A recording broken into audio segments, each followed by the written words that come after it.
Renungan Pagi Maranatha oleh Ellen G. White, 1 Maret 2026. Mari kita berdoa. Bapa kami yang di sorga, Allah pencipta langit dan bumi, laut dan segala isinya, Allah yang maha besar, maha kuasa, sumber segalanya, yang kami sembah selalu melalui anak-Mu yang tunggal, Yesus Kristus. Terpujilah Yesus, anak Allah yang maha tinggi, yang adalah seluruh perlengkapan senjata Allah bagi kami. Pada pagi hari ini kami bersyukur boleh bangun dan berbakti, dan sebagaimana membaca dan mendengarkan nasihat firman-Mu, kiranya ini menjadi pembaharuan bagi kami semua, sebab krisis besar ada di depan. Beserta kami sepanjang perbaktian ini, kehendak-Mu yang jadi. Ampun kami akan dosa dan salah, karena kami berdoa hanya dalam nama anak Allah yang tunggal, Yesus Kristus, yang adalah Tuhan dan Juru Selamat kami. Amin. Renungan hari ini akan dibacakan oleh Saudari Sela Ayorbaba. Kepada Saudari Sela, kami persilahkan. Selamat pagi. Renungan kita pagi ini tanggal 1 Maret 2026 berjudul Krisis di Depan. Dengan ayat inti terdapat dalam Yoel 1 ayat 15, "Wahai, hari itu sungguh, hari Tuhan sudah dekat, datangnya sebagai pemusnahan dari Yang Maha Kuasa." Nubuat-nubuat yang diberikan oleh Sang Akulah Aku, yang agung dalam firman-Nya, yang menghubungkan satu peristiwa dengan peristiwa lain dari kekekalan yang lampau hingga kekekalan yang akan datang, menunjukkan kepada kita di mana kita berada dalam arak-arakan zaman dan apa yang akan terjadi selanjutnya. Segala sesuatu yang telah dinubuatkan sampai saat ini telah tercatat dalam sejarah. Dan kita dapat yakin bahwa apa yang masih akan datang pun akan digenapi pada waktunya. Hari ini tanda-tanda zaman menyatakan bahwa kita sedang berdiri di ambang peristiwa-peristiwa besar dan penuh kesungguhan. Dunia kita sedang bergoncang. Tepat di depan mata kita sedang digenapi nubuat Juru Selamat tentang hal-hal yang mendahului kedatangannya. Kamu akan mendengar deru perang atau kabar-kabar tentang perang. Sebab bangsa akan melawan bangsa dan kerajaan melawan kerajaan. Akan ada kelaparan dan gempa bumi di berbagai tempat. Matius 24 ayat 6-7. Saat ini adalah masa yang menyentuh semua orang yang hidup. Para penguasa, negarawan, orang-orang yang memegang jabatan penting, serta pria dan wanita yang berpikir dari segala lapisan masyarakat.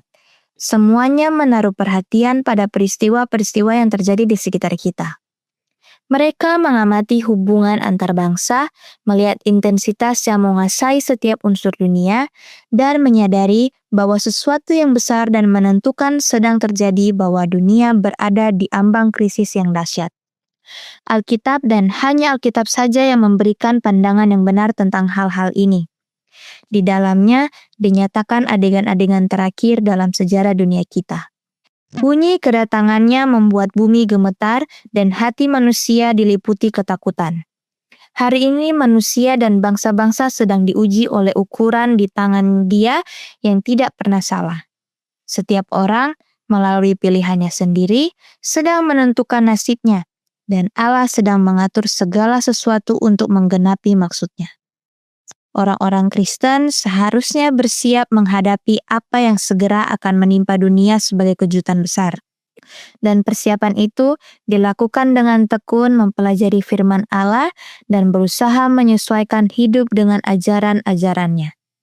Demikian renungan pagi kita hari ini. Tuhan Yesus memberkati.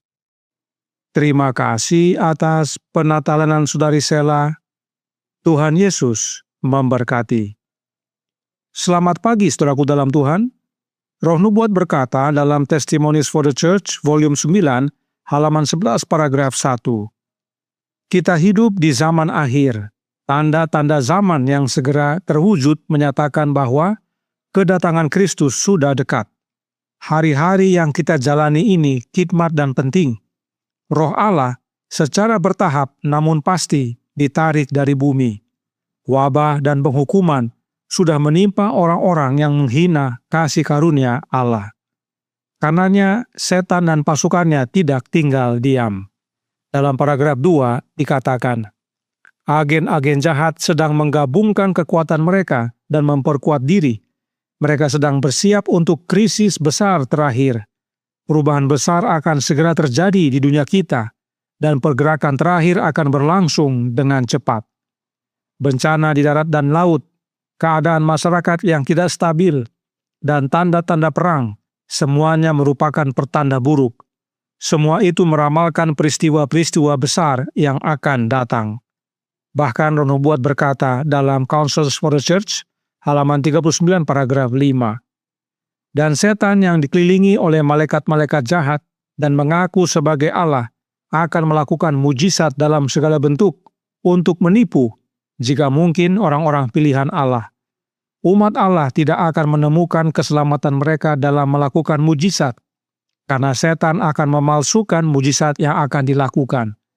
Umat Allah yang telah teruji dan terbukti akan menemukan kekuatan mereka dalam tanda yang disebutkan dalam Keluaran 31 ayat 12 sampai 18. Mereka harus berdiri teguh pada firman yang hidup, ada tertulis. Inilah satu-satunya dasar yang dapat mereka pijak dengan aman. Mereka yang telah melanggar perjanjian mereka dengan Allah pada hari ini akan tanpa Allah dan tanpa harapan. Saudaraku dalam Tuhan, krisis besar ada di depan. Oleh sebab itu, renungan pagi hari ini berkata dalam Maranatha, halaman 68 paragraf 3. Hari ini, tanda-tanda zaman menyatakan bahwa kita sedang berdiri di ambang peristiwa-peristiwa besar dan penuh kesungguhan. Dunia kita sedang bergoncang. Tepat di depan mata kita sedang digenapi nubuat juru selamat tentang hal-hal yang mendahului kedatangannya. Kamu akan mendengar deru perang atau kabar-kabar tentang perang, sebab bangsa akan bangkit melawan bangsa dan kerajaan melawan kerajaan. Akan ada kelaparan dan gempa bumi di berbagai tempat. Matius 24 ayat 6 sampai 7. Kemudian, dalam Education halaman 179 paragraf 6 dikatakan, para malaikat kini menahan angin perselisihan, agar angin itu tidak bertiup sampai dunia diperingatkan tentang malapetaka yang akan datang. Tetapi badai sedang berkumpul, siap menerjang bumi. Dan ketika Allah memerintahkan para malaikatnya untuk melepaskan angin itu, akan ada pemandangan perselisihan yang tak dapat digambarkan oleh pena manapun. Oleh sebab itu, Sefanya menuliskan dalam Sefanya 1 ayat 14. Sudah dekat hari Tuhan yang hebat itu, sudah dekat dan datang dengan cepat sekali.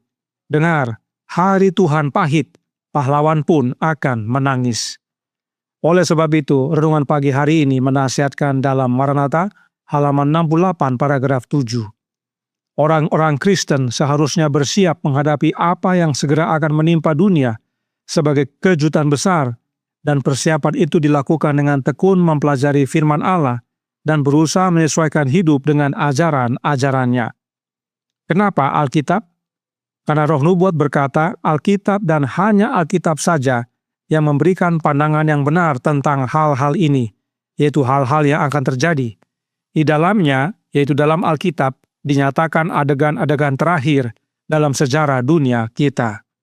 Dan bagi umat-umat yang setia, Bible Echo tanggal 1 Juli tahun 1887 paragraf 15 berkata, kebenaran akan menjadi perisai dan tameng mereka. Allah akan menjadi tempat perlindungan mereka, dan di bawah sayapnya mereka akan percaya. Krisis besar sudah semakin dekat. Berjaga dan bersedia, pelajari Alkitab dan berdoa, dan kenakan seluruh perlengkapan senjata Allah, yaitu kehadiran Kristus dalam hati kita. Sebab itulah pengharapan akan kemuliaan. Tuhan memberkati, saya bawa dalam nama Yesus. Amin. Mari kita berdoa. Bapa kami yang di sorga, Allah pencipta langit dan bumi, laut dan segala isinya, Allah yang maha besar, maha kuasa, sumber segalanya, yang kami sembah selalu melalui anak-Mu yang tunggal, Yesus Kristus. Terima kasih atas amaran dan nasihat pada pagi hari ini, tentang krisis besar yang akan datang dan sudah di depan. Kami perlu bersedia, dan persediaan kami yang perlu kami lakukan adalah mempelajari firman-Mu, sebab hanya Alkitab yang menyatakan peristiwa-peristiwa terakhir yang akan terjadi.